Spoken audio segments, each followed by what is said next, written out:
Welcome to heart work. ये class electronics, electrical और instrumental students के लिए चल रही है। इस सीरीज़ में हम एक्सपेक्टेड एमसीक्यू डिस्कस करते हैं, वो भी पूरे डिटेल्स एक्सप्लेनेशन के साथ, जो आने वाली एग्ज़ाम जैसे DFCCIL, ISRO, DRDO, NPCIL, JE या एई पोस्ट के लिए बहुत ही इम्पोर्टेंट है। अगर आप इसका पीडीएफ या प्रीवियस ईयर का पेपर और एनी अदर इन्फॉर्मेशन के लिए आप हमारा टेलीग्राम ग्रुप ज्वाइन कर सकते हैं। इसका लिंक आपको नीचे डिस्क्रिप्शन बॉक्स पे मिल जाएगा, आप वहां से जाकर टेलीग्राम ग्रुप ज्वाइन कर सकते हैं। क्या है the most commonly used transistor circuit arrangement is. Transistor circuit arrangement पूछा है। ट्रांजिस्टर सर्किट अरेंजमेंट या ट्रांजिस्टर कॉन्फ़िगरेशन तीन तरह का होता है। कौन सा है? ट्रांजिस्टर कॉन्फ़िगरेशन, ट्रांजिस्टर कॉन्फ़िगरेशन या अरेंजमेंट। ठीक है, तीन तरह के ट्रांजिस्टर कॉन्फ़िगरेशन होते हैं। एक है common base configuration, common emitter configuration और कॉमन कलेक्टर कॉन्फ़िगरेशन। ठीक है, तो यहां पर इन तीनों में से जो है कॉमन एमिटर कॉन्फ़िगरेशन का यूज सबसे ज्यादा होता है। क्यों होता है? क्योंकि कॉमन बेस कॉन्फ़िगरेशन में क्या होता है, कॉमन बेस कॉन्फ़िगरेशन में ये इसमें ओनली वोल्टेज एम्प्लीफिकेशन पॉसिबल है। ठीक है, इसमें केवल वोल्टेज एम्प्लीफिकेशन पॉसिबल है, इसमें करंट एम्प्लीफिकेशन नहीं किया जा सकता। ठीक है, इसमें ओनली वोल्टेज एम्प्लीफिकेशन पॉसिबल है। और बात करें कलेक्टर की, कॉमन कलेक्टर की, तो कॉमन कलेक्टर में क्या होता है, इसमें ओनली करंट एम्प्लीफिकेशन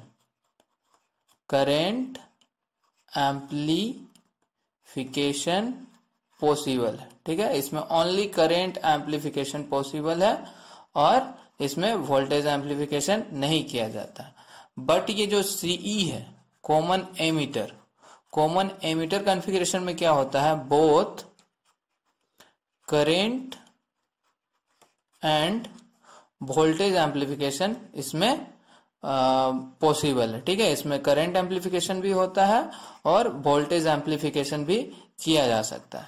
ठीक है, और एक क्या है इसका बेनिफिट, कॉमन एमिटर में इसका पावर गेन सबसे ज्यादा होता है कंपेयर टू अदर्स कॉन्फ़िगरेशन। ठीक है, तो मेन रीजन यही है कि इसमें पावर गेन ज्यादा होता है, इसलिए हम लोग क्या करते हैं, कॉमन एमिटर का यूज ज्यादा करते हैं। ठीक, चलो आगे देखते हैं। नेक्स्ट क्वेश्चन क्या है, नेक्स्ट है कम्युनिकेशन से है। The upper and lower side band frequency for 5 kilohertz amplitude modulation with 30 kilohertz carrier frequency will be. ठीक है, क्या बोला है, गिवन तो है हमारे पास, क्या गिवन है देख लेते हैं। गिवन दिया हुआ है, यहां देखते हैं गिवन हमें क्या क्या दिया हुआ है। गिवन दिया हुआ है एक तो एम्पलीट्यूड मॉड्यूलेशन दिया हुआ है, एम्पलीट्यूड मॉड्यूलेशन फ्रीक्वेंसी दिया हुआ, दैट इज एफएम दिया हुआ है। एक तो एफएम मैसेज सिग्नल हमें कितना दिया हुआ है, 5 किलो हर्ट्ज दिया हुआ है। ठीक है, और क्या बोला है, कैरियर फ्रीक्वेंसी दिया हुआ है, दैट इज एफसी दिया हुआ है। एफसी कितना दिया हुआ, वो दिया है 30 kilo hertz. 30 kilo hertz carrier frequency दिया हुआ है। तो बोला है कि अपर बैंड और लोअर बैंड फ्रीक्वेंसी क्या होगी। क्या बोला, the upper band and the lower side band frequency पूछा है। ठीक है, तो अपर बैंड और लोअर बैंड फ्रीक्वेंसी क्या होता है ये थोड़ा समझ लेते हैं। इसे हम समझते हैं स्पेक्ट्रम के थ्रू। ठीक है, स्पेक्ट्रम के थ्रू इसको पहले समझते हैं। चलो, ये हो गया हमारा मैसेज सिग्नल। ठीक है, मैसेज सिग्नल का कुछ होता है इस तरह का, ये है हमारा एफएम, ये हो गया ये ले लो माइनस एफएम, ये हो गया इस साइड प्लस एफएम। ठीक है, ये फ्रीक्वेंसी।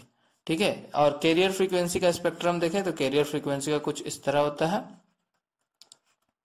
कैरियर फ्रीक्वेंसी का स्पेक्ट्रम कुछ इस तरह होता है। ये हो गया एफसी माइनस एफसी और इस साइड हो गया पॉजिटिव एफसी, ये है हमारा फ्रीक्वेंसी। तो मॉड्यूलेशन में क्या किया जाता है, कैरियर फ्रीक्वेंसी और मैसेज फ्रीक्वेंसी को सुपर इम्पोज किया जाता है। तो आफ्टर मॉड्यूलेशन कुछ इस तरह इसका स्पेक्ट्रम बनता है। इसका स्पेक्ट्रम कुछ बनेगा इस तरह, ये हो गया ऐसे, ये इस तरह, कुछ इस तरह, और इस साइड एक बैंड बनेगा इस तरह और इस तरह। ठीक है, ये स्पेक्ट्रम बन गया। तो ये हो गया हमारा, ये इस साइड माइनस एफ सी, ये हो गया कैरियर फ्रीक्वेंसी है ये, तो एफ सी, ठीक है। और ये क्या है, ये मैसेज सिग्नल है, इस पे आया हुआ है, तो इस साइड को, इस साइड का जो एरिया है ये कहलाता है अपर साइड बैंड, ठीक है, ये कहलाता है अपर साइड बैंड, ये जो एरिया है। और इस साइड का जो एरिया है, ये जो एरिया है ये कहलाता है lower side band, lower side band frequency. तो अपर साइड बैंड फ्रीक्वेंसी को कैलकुलेट करने के लिए क्या जाता है, ये क्या है, ये तो हो गया आपका क्या, ये एफसी है कैरियर फ्रीक्वेंसी, तो एफसी प्लस क्या था, ये एफएम, ठीक है, मैसेज सिग्नल। और इस साइड माइनस एफसी, नहीं माइनस नहीं, इस साइड हो जाएगा एफसी माइनस एफएम, ठीक है, ये हो जाएगा एफसी माइनस एफएम। तो यहां से देखे तो यूएसबी इक्वल टू क्या लिख सकते हैं हम लोग, upper side band equal to लिख सकते हैं एफसी प्लस एफएम, ठीक है। और LSB LSB that is lower side band equal to क्या लिख सकते हैं, एफसी माइनस एफएम, ठीक है। अब हमें अपर बैंड और लोअर बैंड कंप्लीट फाइंड करने को बोला है, तो क्या करेंगे, अपर साइड बैंड हो गया कितना, एफसी कितना दिया हुआ है, एफसी दिया हुआ 30 किलो हर्ट्ज, ठीक है। और ये कितना दिया हुआ है, एफएम दिया हुआ 5 किलो हर्ट्ज, 5 किलो हर्ट्ज। तो ये कैलकुलेट करने से कितना आ जाएगा, ये आ जाएगा हमारा 35 किलो हर्ट्ज, ठीक है। नेक्स्ट क्या है, लोअर साइड बैंड करना है, लोअर साइड बैंड, इसमें भी क्या है, एफसी हो गया हमारा 30 किलो हर्ट्ज माइनस ये क्या हो जाएगा 5 किलो हर्ट्ज। अब इसे माइनस कर देते हैं, तो माइनस करने पे कितना आ जाता है, ये आ जाएगा 30 में से 5 गया 25 किलो हर्ट्ज। तो हमारा अपर साइड बैंड आ गया 35 और लोअर साइड बैंड आ गया 25 किलो हर्ट्ज। तो ये हो गया हमारा answer, that is option A is the right answer, ठीक है। नेक्स्ट देखते हैं, नेक्स्ट क्या है, Early effect in BJT refers to, Early effect पूछा। अर्ली इफेक्ट क्या होता है, बीजेटी क्या होता है, बीजेटी जो है बीजेटी मेनली किस पे वर्क करता है, बीजेटी का मेनली काम क्या है, एम्पलीफिकेशन करना, ठीक है, एम्पलीफिकेशन करता है, ठीक है। और ये एम्पलीफिकेशन कब करेगा, ये एम्पलीफायर की तरह वर्क कब करेगा, हम लोगों ने पहले भी पढ़ रखा हुआ है कि जब एमिटर बेस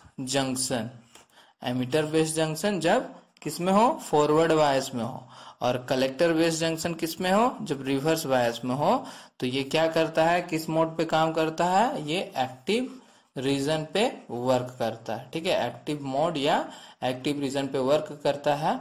और इसी एक्टिव मोड पे ही ये एक्ट करता है एम्पलीफायर की तरह, ट्रांजिस्टर वर्क करता है, ठीक है। तो हमें क्या पूछा, अर्ली इफेक्ट के बारे में, ठीक है, अर्ली इफेक्ट के बारे में पूछा है। तो ये हो गया हमारा बेसिक सा एक ट्रांजिस्टर का, ये हो गया डायग्राम, इसमें क्या है, एमिटर बेस कलेक्टर। तो ये हो गया हमारा एमिटर, ये हो गया बेस और ये हो गया कलेक्टर, ठीक है। अब एक्टिव रीजन पे वर्क करना है, इसे एक्टिव रीजन पे वर्क करना है, तो क्या करेंगे हम लोग, एमिटर टू बेस को फॉरवर्ड बायस में कनेक्ट करेंगे और बेस टू कलेक्टर को क्या करेंगे हम लोग, रिवर्स बायस में कनेक्ट करेंगे, ठीक है। ये हो गया कनेक्शन।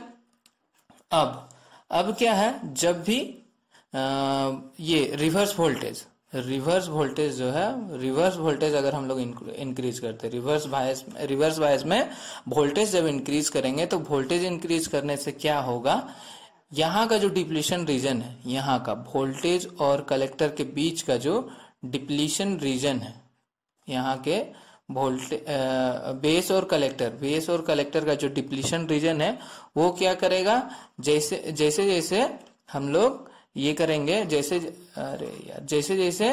इंक्रीज होता है voltage, reverse bias voltage increase करते हैं, उसी तरह डिप्लीशन रीजन भी क्या होता है, इंक्रीज होता है, ठीक है। डिप्लीशन रीजन इंक्रीज होता है, डिप्लीशन रीजन भी इंक्रीज करेगा, जैसे जैसे रिवर्स वोल्टेज बढ़ाएंगे, ये यहाँ का जो डिप्लीशन रीजन है वो क्या होगा, इंक्रीज करेगा, ठीक है। अब डिप्लीशन रीजन इंक्रीज करने से क्या हो रहा है, डिप्लीशन रीजन जब इंक्रीज हो रहा है तो क्या हो रहा है, ये जो विड्थ है, बेस का जो विड्थ है, इतना बड़ा सा बेस का जो विड्थ है, वो क्या हो रहा है, बेस का विड्थ छोटा हो जा रहा है, बेस का विड्थ डिक्रीज हो जाता है, ठीक है। बेस का विड्थ क्या होता है, इससे हमारा जब रिवर्स वोल्टेज बढ़ा रहे हैं तो डिप्लीशन रीजन बढ़ रहा है, तो बेस विड्थ जो है बेस विड्थ क्या हो रहा है, वो डिक्रीज हो जा रहा है। ठीक है, तो ये जो पर्टिकुलर प्रोसेस जो हुआ, ये जो प्रोसेस है, इस प्रोसेस को हम कहते हैं, ये प्रोसेस कहलाता है बेस विद मॉड्यूलेशन। ठीक है, बेस विद मॉड्यूलेशन, और इसी को हम कहते हैं अर्ली इफेक्ट। अर्ली इफेक्ट इसी को कहा जाता है। ठीक है, तो अर्ली इफेक्ट से क्या हो रहा है, बेस का विड्थ नैरो हो जा रहा है, बेस का विड्थ छोटा हो जा रहा है। ठीक है, बेस का विड्थ क्या हो जा रहा है, घट जा रहा है। तो बेस विड्थ को क्या कर देता है, ये नैरो कर देता है, बेस नैरोइंग। तो ये हमारा ऑप्शन सी जो है आंसर हो जाएगा। ठीक है, नेक्स्ट देखते हैं। नेक्स्ट क्या है, डिजिटल से क्वेश्चन आ गया यहाँ पे। For the circuits on below the counter states Q0 Q1 follows the sequence. ठीक है, सीक्वेंस निकालना है इस सर्किट का। अब देखो इस सर्किट में क्या है, डी फ्लिप फ्लॉप यूज किया गया है, 2 डी फ्लिप फ्लॉप है, और ये जो गेट है वो कैसा गेट है, ये गेट है नॉर गेट। ठीक है, नॉर गेट का यूज किया है। तो हमें क्या करना है, सीक्वेंस फाइंड करना है।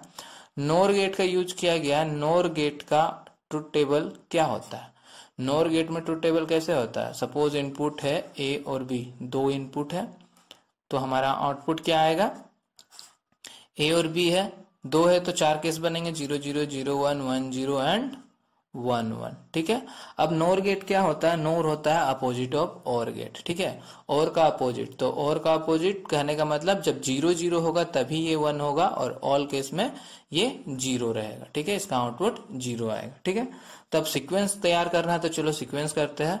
सीक्वेंस करने के लिए क्या करेंगे, कितना डी फ्लिप फ्लॉप है, एक D0 है इनपुट, एक D1 है इनपुट, 2 डी फ्लिप फ्लॉप है, और आउटपुट स्टेट क्या है, एक Q0 है और एक Q1।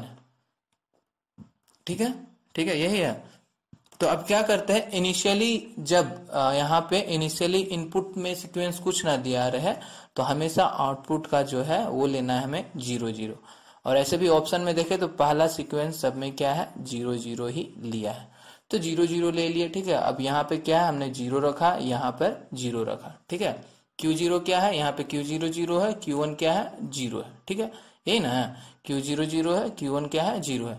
तो 0 0 जब कर रहे हैं तो इनपुट नॉर गेट का इनपुट में 0 0 जा रहा है, तो इन केस 0 0 है तो 0 का इसका आउटपुट क्या आएगा, 0 0 के केस में क्या होता है, ये 1 हो जाता है, तो ये 1 आ जाएगा, यहाँ पे 1 आ गया, यहाँ पे यानी कि D0 आ जाएगा 1।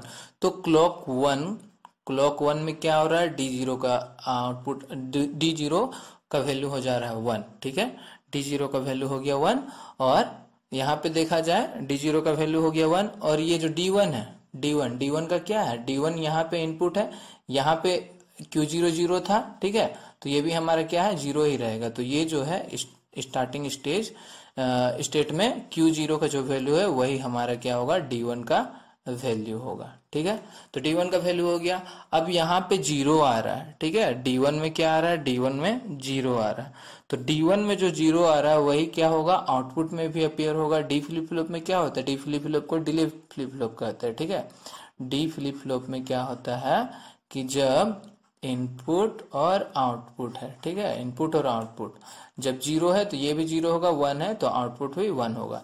तो D1 का 0 इनपुट जब 0 है तो आउटपुट क्या होगा, 0 ही होगा। तो यहाँ पे हम क्या लिख सकते हैं, यहाँ पे हम लिख सकते हैं Q1 का क्या लिख सकते हैं, ये हो गया कितना, D1 में 0 है तो आउटपुट क्या होगा, यहाँ पे 0 ही होगा। ठीक है, और ये जो Q0 है, D0 में जब 1 है इनपुट तो Q0 में क्या अपीयर होगा, इसमें भी क्या अपीयर होगा, 1 ही अपीयर होगा। तो यहाँ पे हम 1 कर दिए। ठीक है, इसको लिख सकते हैं Q1 इक्वल टू D1। ठीक है, तो ये हो गया पहला क्लॉक साइकिल में ये होगा। अब बात करते हैं क्लॉक 2 का, सेकेंड साइकिल में क्या होता है। सेकेंड साइकिल में क्या हो रहा है, अब क्या है, Q0 और Q1 का वैल्यू क्या हो गया, Q0 का वैल्यू हो गया 1 और Q1 का वैल्यू हो गया 0। ठीक है, तो अब यहाँ पे हम लोग क्या रखते हैं, Q0 यहाँ है, Q0 का वैल्यू हमने 1 रखा और इसका वैल्यू Q1 का वैल्यू हमने क्या रखा, 0 रखा। अब 1 0 है, 1 0 तो 1 0 के केस में क्या होगा, आउटपुट हमारा आएगा 0। ठीक है, आउटपुट हमारा क्या आ गया, 0। आउटपुट 0 आ गया तो यहाँ पर D0 का वैल्यू क्या हो जाएगा, 0। तो सेकेंड क्लॉक में क्या हो गया, D0 का वैल्यू हो गया 0। ठीक है, और D1 का वैल्यू क्या होगा, D1 का वैल्यू वही होगा जो आउटपुट है, Q0 का आउटपुट क्या था, 1 था, तो यहाँ पे 1 ही होगा। ठीक है, और D0 का वैल्यू यहाँ पे 0 है तो Q0 भी क्या होगा, 0 होगा। D1 का वैल्यू 1 आया है, D1 का वैल्यू क्या है, D1 का वैल्यू 1 है, D1 का वैल्यू 1 है तो आउटपुट भी क्या होगा, आउटपुट भी 1 ही होगा, 1 ही होगा। ठीक है, आउटपुट भी हमारा क्या होगा, आउटपुट भी 1 होगा। ठीक है, अब क्या है, अब क्लॉक 3 देख लेते हैं, क्लॉक 3 की बात करते हैं। अब क्या हो गया, अब हमारा इनपुट क्या हो गया, अब हमारा इनपुट हो गया, अब हमारा इनपुट क्या लेंगे हम लोग, अब हम लोग इनपुट लेते हैं यहाँ पे Q0 इक्वल टू 0 और Q1 इक्वल टू 1। तो यहाँ पे अब हम इनपुट ले रहे हैं Q0 का वैल्यू 0 और इसका वैल्यू लेते हैं 1। तो इस केस में आउटपुट क्या आ रहा है, आउटपुट आ रहा है 0, आउटपुट 0 आ रहा है तो इस केस में यहाँ पे क्या हो जाएगा, यहाँ पर भी अपीयर होगा 0। तो D0 का वैल्यू हो गया हमारा 0 हो गया क्लॉक 3 के केस में। क्लॉक 3 के केस में ये 0 हो गया और यहाँ से क्या करेंगे, D1 का वैल्यू आउटपुट का स्टेट जो था वो आ जाएगा, तो 0 0 हो गया। प्लस अब क्या है, जो D0 का वैल्यू है वही हमारा आउटपुट में अपेयर होगा, तो यहाँ पर भी 0 लिखेंगे।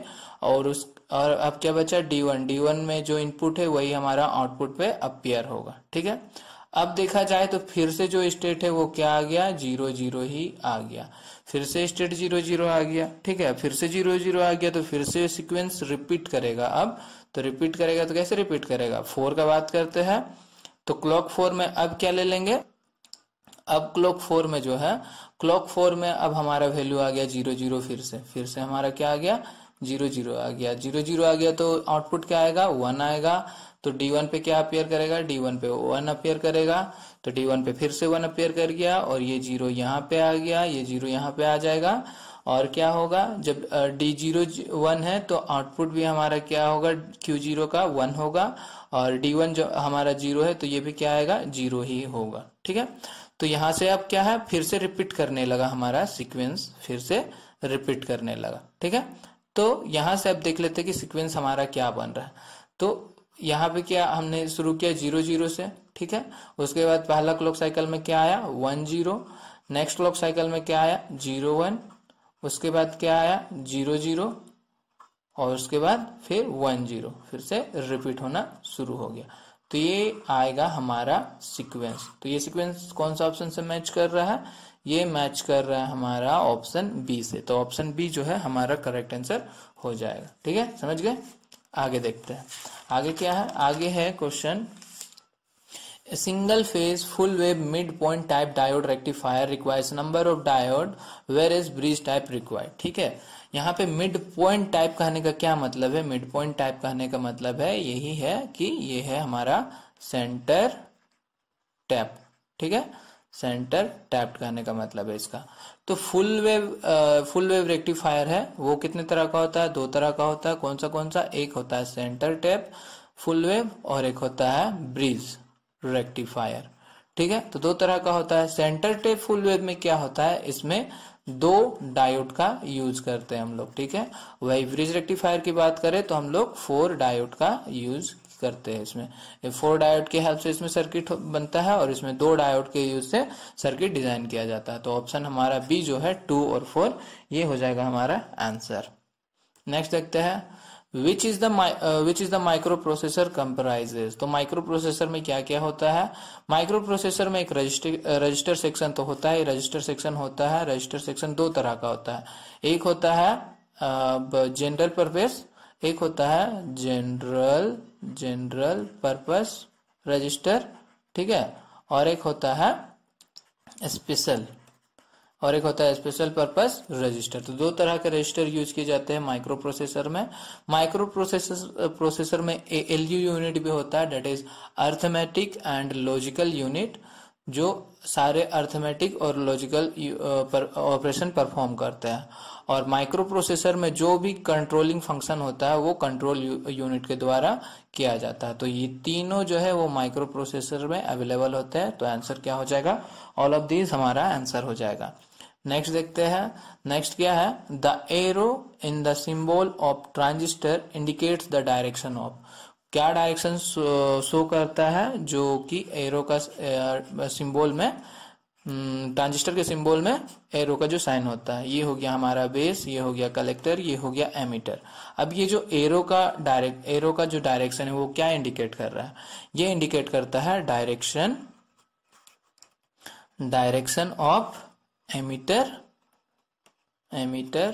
करंट। ठीक है, ये एमीटर करंट का डायरेक्शन को शो करता है। अब ये तो हमारे ऑप्शन में दिया हुआ नहीं है कि डायरेक्शन ऑफ एमीटर करंट लिखना है, क्या है कि करंट, ये direction of emitter current denote कर रहा है, दैट इज करंट अगर ऐसे फ्लो करता है, करंट अगर इस तरह से फ्लो कर रहा है तो क्या होगा, इलेक्ट्रॉन हमारा क्या होगा, अपोजिट डायरेक्शन में फ्लो करता है।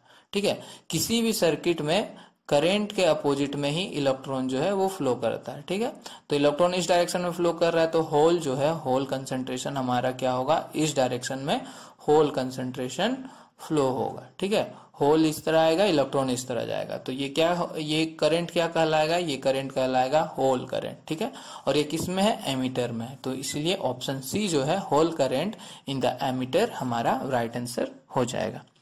नेक्स्ट देखते हैं, नेक्स्ट क्या सवाल है, नेक्स्ट हो गया, what is the current gain for a common emitter configuration for IE equal to 4.2 milli ampere and IC equal to 4.0 milli ampere. क्या दिया हुआ है, गिवन है हमें IE एमीटर करंट दिया हुआ है 4.2 मिली एम्पियर। ठीक है, और क्या दिया हुआ है, IC that is collector current दिया हुआ है 4.0 मिली एम्पियर। हमें क्या निकालने को बोला है, current gain for common emitter configuration, मतलब बीटा निकालने को बोला है। ठीक है, तो बीटा निकालने को बोला है तो रिलेशन क्या होता है, सिंपल से रिलेशन है IC equal to beta IB। ठीक है, IC equal to beta IB, ये हमारा रिलेशन है, IC equal to beta IB। यहां से हम बीटा कैसे निकालेंगे, बीटा इक्वल टू क्या हो जाएगा, IC बाई IB हो जाएगा। ठीक है, IC बाई IB हो जाएगा। तो यहाँ पे अब क्वेश्चन में हमें IB यानी कि बेस करंट के बारे में तो पता नहीं है, तो सबसे पहले हमें बेस करंट फाइंड करना पड़ेगा। अब बेस करंट कैसे निकाले, एक बेसिक सा ट्रांजिस्टर इक्वेशन होता है, क्या होता है, I equal to IB plus IC, ये है ट्रांजिस्टर इक्वेशन। ठीक है, ये है हमारा ट्रांजिस्टर इक्वेशन। तो ट्रांजिस्टर इक्वेशन है, इसमें क्या है, IB का वैल्यू हमें फाइंड करना है, तो IB का वैल्यू हमें फाइंड करना है, तो क्या हो जाएगा, IB equal to IE minus IC हो जाएगा, इस तरह हम लोग लिख सकते हैं। अब क्या है, I इक्वल टू कितना दिया हुआ, 4.2 मिली एम्पियर, और IC इक्वल टू दिया हुआ 4.0 मिली एम्पियर। तो ये माइनस करने के बाद आ जाता है 0.2 मिली एम्पियर, इतना आ जाएगा। अब IB का वैल्यू आ गया तो बीटा कैलकुलेट कर लेते हैं, बीटा इक्वल टू क्या है, IC by IB। IC equal to कितना है, 4.0 मिली एम्पियर, और ये कितना है, ये हमारा आया अभी IB 0.2 मिली एम्पियर। ये पॉइंट से पॉइंट कटा, ये 2 से ये कटा, इक्वल टू क्या आ जाएगा हमारा 20। तो बीटा इक्वल टू क्या आ जा रहा है, बीटा कैलकुलेट हो क्या आ जा रहा है 20। तो beta current gain of common emitter configuration क्या आ जाएगा, 20 हो जाएगा। ठीक है, नेक्स्ट देखते हैं, नेक्स्ट सवाल क्या है, calculate the power across each 20 ohm resistance. 20 ohm resistance के अक्रॉस क्या करना है, कैलकुलेट करना है पावर। यहाँ पे सर्किट डायग्राम नहीं दिया हुआ है, तो इसका सर्किट डायग्राम कुछ इस तरह होगा, इसका सर्किट डायग्राम कुछ इस तरह होगा। ठीक है, ये हो गया हमारा वोल्टेज सोर्स, ये सीरीज में 2 रेजिस्टेंस लगा हुआ है, सीरीज में 2 रेजिस्टेंस लगा हुआ है। ठीक है, इस तरह का है, ये है हमारा 20 ओम का रेजिस्टेंस, ये भी है 20 ओम का रेजिस्टेंस, और वोल्टेज का वैल्यू दिया हुआ है 200 वोल्ट, जो है वोल्टेज का वैल्यू दिया हुआ है। क्वेश्चन में हमें क्या बोला, calculate the power across each 20 ohm resistance, तो इसके अक्रॉस पावर कितना होगा वो फाइंड करना है, और इसके अक्रॉस पावर कितना होगा वो फाइंड करना है, दोनों के अक्रॉस पावर फाइंड करना है। ठीक है, अब क्या है, पावर इक्वल टू क्या होता है, पावर इक्वल टू क्या होता है, एक तो हम लिख सकते हैं वी आई और एक लिख सकते हैं power equal to V square by R और एक लिख सकते हैं power equal to I square R. ठीक है, ये तीनों वैल्यू आपको याद रखनी है, ये तीनों अकॉर्डिंग टू गिवन फंक्शन हम लोग यूज करते हैं। तो अब देखो क्या है, यहाँ पे रेजिस्टेंस जो है सीरीज में है और रेजिस्टेंस का दोनों वैल्यू क्या है, सेम है। तो वोल्टेज भी क्या होगा, इक्वली डिवाइड होगा। यहाँ पर भी वोल्टेज क्या होगा, V इक्वल टू 100 वोल्ट जाएगा और यहाँ पर वोल्टेज क्या होगा, V इक्वल टू 100 वोल्ट जाएगा। ठीक है, अब क्या है, इच रेजिस्टेंस के अक्रॉस हमको पावर निकालना था, तो पावर इक्वल टू क्या हो जाएगा, यहाँ पे हमें R पता है, V पता है, तो P equal to V square by R कर देते हैं। V कितना है, 100 का square, that is 100 into 100 divided by R यानी कि 20। ठीक है, तो ये कितना आ जा रहा है हमारा, सिंपली आ जा रहा है कैलकुलेट होके 5, डेट इज 500। ठीक है, 500 वाट आ जाएगा हमारा।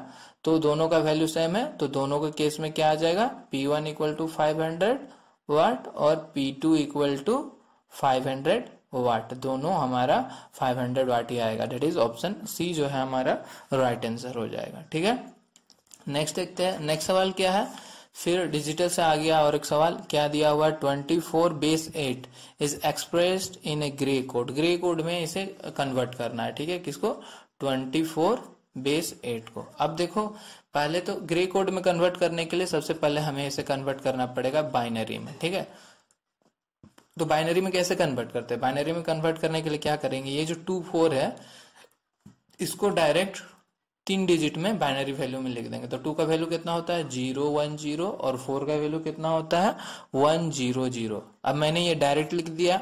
इस बाइनरी टेबल के बारे में मैंने इसे लास्ट वीडियो में ही मैंने डिस्कस किया है कि टेबल कैसे बनाना है। अगर आपने नहीं देखा है तो उसे देख लेना, आप कभी फिर वो टेबल नहीं भूलने वाले हैं। तो 0 1 0 हो गया, ये 1 0 0 हो गया। ठीक है, तो क्या हो गया बाइनरी वैल्यू, इसका बाइनरी वैल्यू हम लोग लिख सकते हैं 0 1 0 एंड 1 0 0। ये आ गया हमारा बाइनरी वैल्यू। अब क्या करना है, इसे ग्रे कोड में कन्वर्ट करना है। तो ग्रे कोड में कन्वर्ट करने के लिए क्या है, 0 1 0 1 0 0, ये है हमारा नंबर। ग्रे कोड में कन्वर्ट करने के लिए इसको क्या करते हैं, जो MSB बीट होता है, MSB बीट, ये बीट को इसी एज इट इज उतार देना है। तो 0 का 0 उतर गया। अब क्या है, इसके 0 और नेक्स्ट के साथ इसे एक्सोर ऑपरेशन परफॉर्म करना है। ठीक है, 0 और 1 के बीच एक्सोर ऑपरेशन। अब एक्सोर ऑपरेशन परफॉर्म करना है तो एक्सोर ऑपरेशन का आपको ट्रुथ टेबल पता होना चाहिए। तो पहले ट्रुथ टेबल देख लेते हैं क्या होना चाहिए। एक्सोर का ट्रुथ टेबल होता है 0 0 0 1 1 0 एंड 1 1। ठीक है, ये हो गया। तो एक्सोर ऑपरेशन में जब 0 0 हो तो 0 0 1 है तो 1 1 एंड 0।